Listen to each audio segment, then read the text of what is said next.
दोस्तों इस टाइम पर बहुत सारे लोग ऐसे हैं जो कि जाना चाहते हैं किसी एडवेंचर प्लेस पर, और वो भी उत्तराखंड में। और उत्तराखंड में इस टाइम पर बहुत सारे लोग सोच रहे हैं कि भाई क्यों ना भगवान के दर्शन कराया जाए, केदारनाथ धाम हो आया जाए। लेकिन इस टाइम पर केदारनाथ धाम की यात्रा अभी तक की तो स्टार्ट नहीं हुई है जब तक मैं वीडियो बना रहा हूँ, और मेरे ख्याल से अभी कुछ दिन स्टार्ट होने वाली है कि नहीं है, कोई कंफर्म इसके ऊपर न्यूज़ भी नहीं है। तो अगर मान लीजिए आपको अभी जाना है घूमने के लिए तो आप लोग कहाँ जा सकते हैं? वैसे तो उत्तराखंड में बहुत सारी जगह है जहाँ पर आप जाकर घूम सकते हैं, लेकिन अगर आपको भगवान शिव के दर्शन भी करने हैं और आपको यहाँ पर एडवेंचर भी करना है, आपको नेचर के नज़ारे भी देखने हैं, तो मैं आपको बताने जा रहा हूँ एक ऐसी जगह जो कि इस टाइम पर ओपन भी है और वहाँ पर आप लोग भगवान शिव के मंदिर के दर्शन भी कर सकते हैं। प्लस में जिनको भी एडवेंचर ट्रैकिंग पसंद है तो उनके लिए भी बहुत ही बढ़िया जगह है, क्योंकि आप यहाँ पर ट्रैकिंग भी कर सकते हैं। दोस्तों वैसे तो आप लोगों ने टाइटल में देख ही लिया होगा, लेकिन फिर भी मैं आपको बता देता हूँ।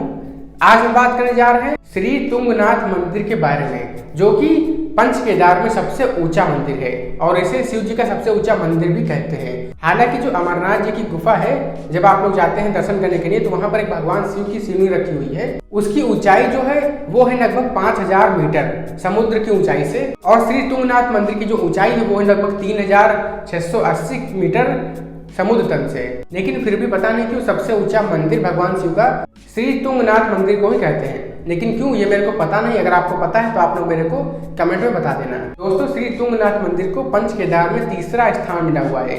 बहुत ही खूबसूरत जगह है यहाँ पर। अगर आप यहाँ पर जाते हैं तो आपको समझ लीजिए एक ऐसी आपको पॉजिटिव वाइब मिलेगी जो कि आपको वीडियोस को देखकर, मैंने इससे पहले भी ये बोला हुआ है कि आपको वीडियोस को देखकर घर में बैठकर उसे आप महसूस नहीं कर सकते, उसके लिए आपको वहां पर जाना ही पड़ेगा। और हाँ दोस्तों सबसे बढ़िया बात यह है कि यहाँ पर आप बहुत ही कम बजट में ट्रैवल कर सकते हैं। आपका यहाँ पर ज़्यादा खर्चा बिल्कुल भी नहीं होगा। बहुत ही कम बजट में आप इतना एंजॉय कर पाएंगे जितना कि आप शायद सोच भी नहीं सकते। तो दोस्तों आइए जानते हैं कि आप लोग कैसे श्री तुंगनाथ मंदिर जा सकते हैं। प्लस में यहाँ के आसपास की जो भी जगह है उसके बारे में भी बात करेंगे। अगर आप लोग यहाँ पर आते हैं तो आप लोग आसपास की कौन कौन सी जगह हैं जहाँ पर आपको विजिट करना ही चाहिए, क्योंकि वहाँ पर आपका पैसा भी बहुत ही कम खर्च होगा और आपको मजा बहुत ही ज्यादा आएगा। तो अब बातें बहुत हो गई, अब स्टार्ट करते हैं और आपको बताते हैं कि आपको कैसे जाना है, कंप्लीट टूर गाइड। लेकिन इससे पहले एक बहुत ही बढ़िया गुड न्यूज है कि मैं खुद यहाँ पर 29 सितंबर को जाने वाला हूँ श्री तुंगनाथ मंदिर। अगर मान लीजिए केदारनाथ धाम यानी कि 4 धाम की यात्रा शुरू हो गई तो मैं उधर से केदारनाथ धाम के भी दर्शन कर लूंगा।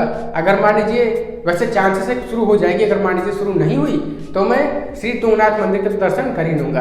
प्लस में यहाँ के आसपास के जो भी प्लेसेस हैं उनको भी विजिट कर लूंगा। तो अगर आप लोग को वो ब्लॉग देखना है तो सिंपली आपको करना क्या है, आपको हमारे इस चैनल को सब्सक्राइब करके बेल आइकन को प्रेस कर लेना है बस, और मैं जैसे वीडियो को अपलोड करूंगा आपके पास तुरंत नोटिफिकेशन आ जाएगा। दोस्तों श्री तुंगनाथ मंदिर जाने के लिए नियरेस्ट जो रेलवे स्टेशन है वो हरिद्वार या फिर ऋषिकेश है, और जो नियरेस्ट यहाँ पर एयरपोर्ट है वो देहरादून का है। तो आप जिससे भी आ रहे हैं आप लोग यहाँ पर आ जाइए। इसके बाद एयरपोर्ट से भी और यहाँ पर स्टेशन से भी, रेलवे स्टेशन से भी जो डिस्टेंस है वो लगभग 230 किलोमीटर के आसपास है। और यहाँ पर आपको अपनी प्राइवेट टैक्सी से या फिर बस से, यानी कि यहाँ पर आपको बाई रोड ही इतना ट्रैवल करना पड़ेगा, लगभग 230 किलोमीटर के आसपास। लेकिन इस ट्रिप का भी अलग ही मजा है। यहाँ पर जब आप आएंगे, चाहे आप बस से आए चाहे आप प्राइवेट टैक्सी से आए, जब आप इस ट्रैक पर आएंगे, इस रोड पर आएंगे 200 किलोमीटर जब आप चलेंगे तो उसके आसपास के जो नज़ारे हैं वो इतने खूबसूरत हैं कि आपको मजा ही आ जाएगा। और दोस्तों यहाँ पर आने के लिए आपको सबसे पहले हरिद्वार से रुद्रप्रयाग आना पड़ेगा। उसके बाद आप रुद्रप्रयाग से चोपता आ सकते हैं। उत्तराखंड में चोपता एक छोटी सी प्लेस है जहाँ पर आपको सबसे पहले आना है। अब दोस्तों बात करते हैं होटल्स की। तो यहाँ पर आपको आसानी से होटल्स मिल जाएंगे और वो भी बहुत ही कम पैसे में, लगभग 500 रुपए से 800 रुपए के बीच में यहाँ पर आपको होटल्स मिल जाएंगे। लेकिन यहाँ पर आपको सुविधा थोड़ी सी कम मिलेगी। सुविधा का मीन्स यहाँ पर आपको चार्जिंग करने के लिए शायद आपको चार्जिंग पोर्ट भी ना मिले, क्योंकि यहाँ पर जो बिजली आती है वो आती है सोलर एनर्जी के द्वारा। तो यहाँ पर बहुत ही कम यहाँ पर लाइट की सुविधा मिलती है। यहाँ पर आपको सुविधा तो बहुत ही कम मिलेगी, लेकिन नेचर का जो आनंद मिलेगा वो शायद आपको बड़े बड़े शहरों में जाकर भी नहीं मिलता है। और यहाँ पर आपको खाना भी नॉर्मल ही मिलेगा और यहाँ पर आपको नाश्ता भी नॉर्मल मिलेगा, बहुत ही कम प्राइस में। और यहाँ पर ज़्यादातर वेजिटेरियन ऑप्शन ही अवेलेबल है, नॉन वेजिटेरियन ऑप्शन उतने अवेलेबल नहीं है। तो जब भी आप लोग श्री तुंगनाथ टेम्पल में जाएं तो कुछ चीज़ें हैं जो कि आपको कैरी करनी चाहिए। यहाँ पर हमेशा ठंड होती है तो आप लोग हमेशा जैकेट और या फिर गर्म कपड़े रख लेना और अपने पास पावर बैंक भी जरूर रख लेना, क्योंकि जैसा कि मैंने आपसे कहा कि यहाँ पर नाइट की सुविधा थोड़ी सी कम है, तो पावर बैंक जरूर रख लेना। इसके बाद ये लगभग 4 किलोमीटर का ट्रैक है जिससे आप आसानी से पैदल कर सकते हैं। लेकिन अगर आपको पैदल नहीं करना है तो आप यहाँ पर घोड़े से भी आप कर सकते हैं। इसका जो प्राइस होता है लगभग 1200 रुपये होता है दोनों तरफ का। अगर आप सिर्फ एक तरफ जाते हैं तो आपको 800 रुपये पड़ेगा।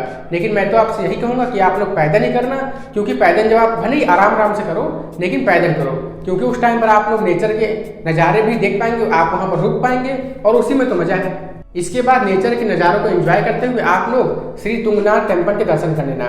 ये जो टेम्पल है वो मई के मंथ में ओपन होता है और नवंबर में क्लोज हो जाता है। लेकिन इसके बाद भी बहुत सारे लोग यहाँ पर आते हैं ट्रैकिंग करने के लिए, जनवरी फरवरी में भी। तो आप लोग तुंगनाथ मंदिर के दर्शन करने के बाद आप लोग चंद्रशिला ट्रैक पर जरूर जाना, क्योंकि ये ट्रैक काफ़ी खूबसूरत है। इसके बाद आप लोग अब बात करते हैं कि इसके आसपास की जो भी प्लेसेस हैं वो कौन कौन सी हैं। तो यहाँ से सिर्फ थोड़ी दूरी पर बनिया कुंड है जहाँ पर आपको जाना चाहिए। सिर्फ यहाँ से 2-3 किलोमीटर की दूरी पर है और आप जब भी दर्शन करने के बाद जब आप वापस जा रहे हो तो उस टाइम पर आप लोग बनिया कुंड में एक बार जरूर विजिट करना।